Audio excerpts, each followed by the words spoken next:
Hi, I'm back. Took a little couple days sabbatical. Just trying to get the moths out of my head. Today, I'm going to dedicate this show to, in my opinion, a very special lady. She was murdered. She was murdered in Kentucky. She went out to Kentucky from Arizona to go find some work. Her name's Amber. She left behind 3 children because she wanted to go find work so that she can become self-sufficient. She found a job, everything was going great, and she was found dead in a hotel room, and her whole life is over now. So, why was she killed? Who killed her? Apparently, it's no big deal. Apparently, the dude, the white guy that killed her is, through his family, is what they call paranoid schizophrenic. And I guess, since they go ahead and attach that to the person, they get pretty much a get out of jail free card, and he can use it anytime he wants, which, from the way I understood, he's used it quite often. Local law enforcement knew who it was, they knew about the guy, they knew the family, they knew everything. Amber was just a native woman trying to change her life for the better. And from, in my opinion, she was doing a great job anyway. It's just that she, like most natives that are stuck on a reservation, through no fault of their own, but according to the white world, they're no good. They're just a waste of time. See,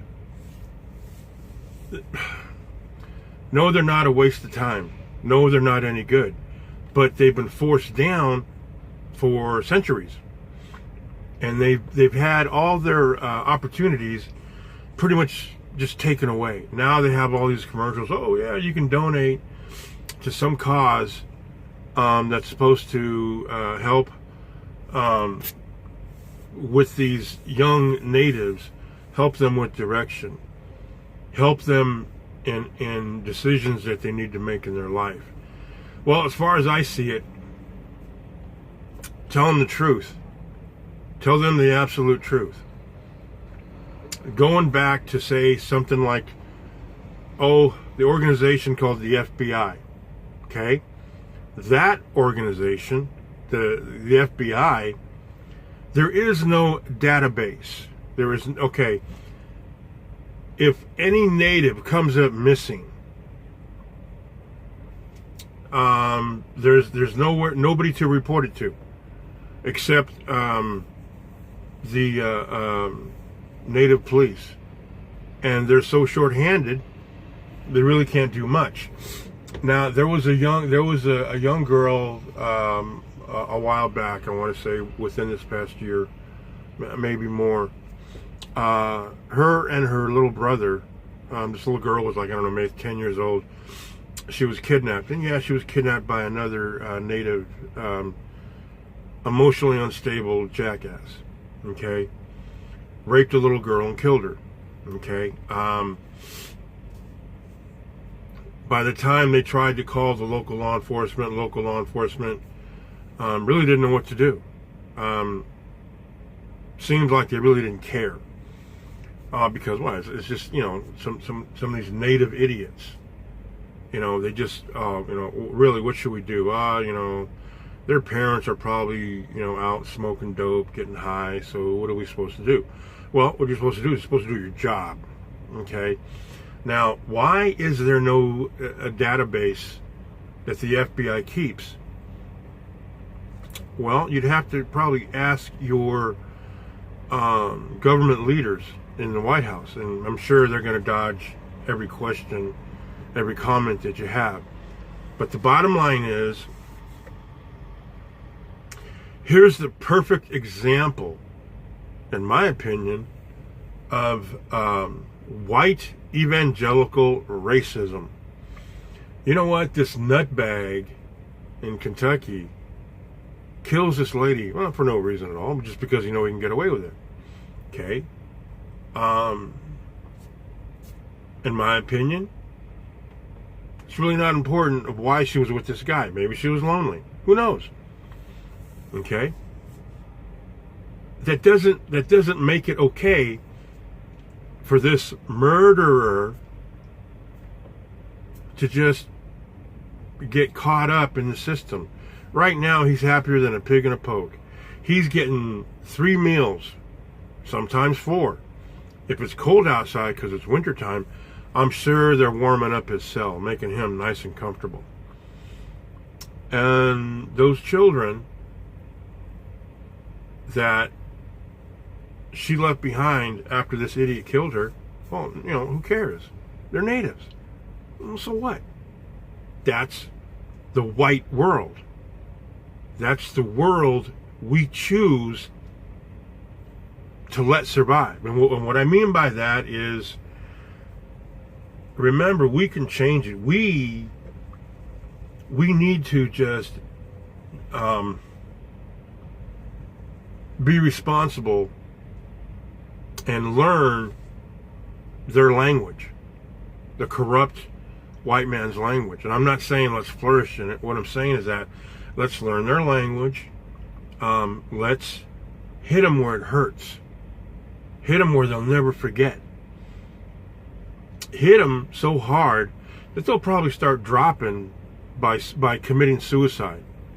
What I mean by that is all of us have to figure out how to vote.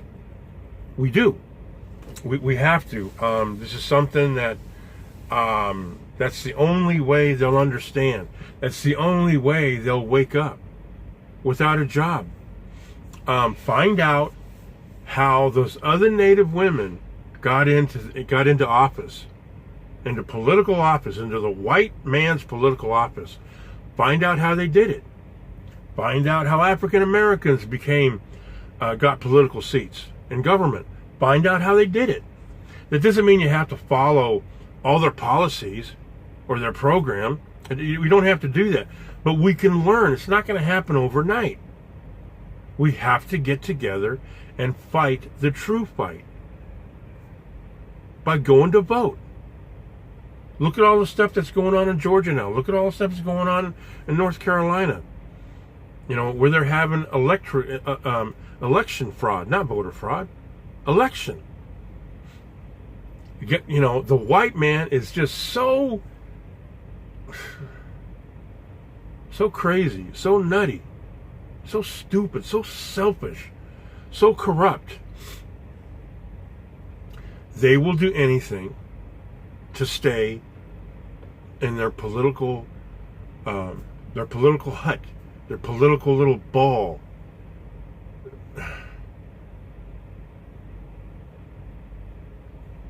I'm so frustrated.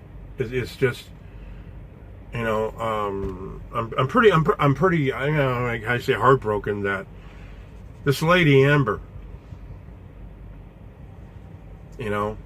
she's probably working hard. Probably wanted to go to a movie or something, a night out, a date.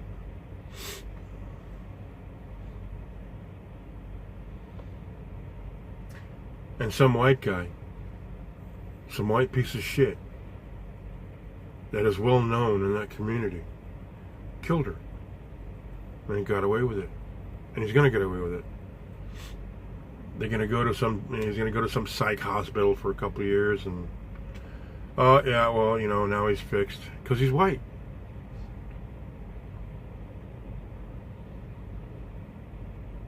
We can change it. We can change it. All I need is 10% of the population to have guts, to have courage. That's all we need. Just 10% more of the population, and everything can be flipped right back to the way it should be. Workers need to work, and workers need to have a positive, fair living wage. Get rid of the billionaires. Tell our elected officials, okay, I know this sounds nutty, I know. Tax them 40%, period. Oh, they're going to have, tax cuts. No. Now, I have said this to people, and people have said, oh, well, geez, if you tell them they're going to pay 40% of the taxes, they're going to leave. Let them leave. Let them leave. Let the billionaires and the corporations leave. Okay?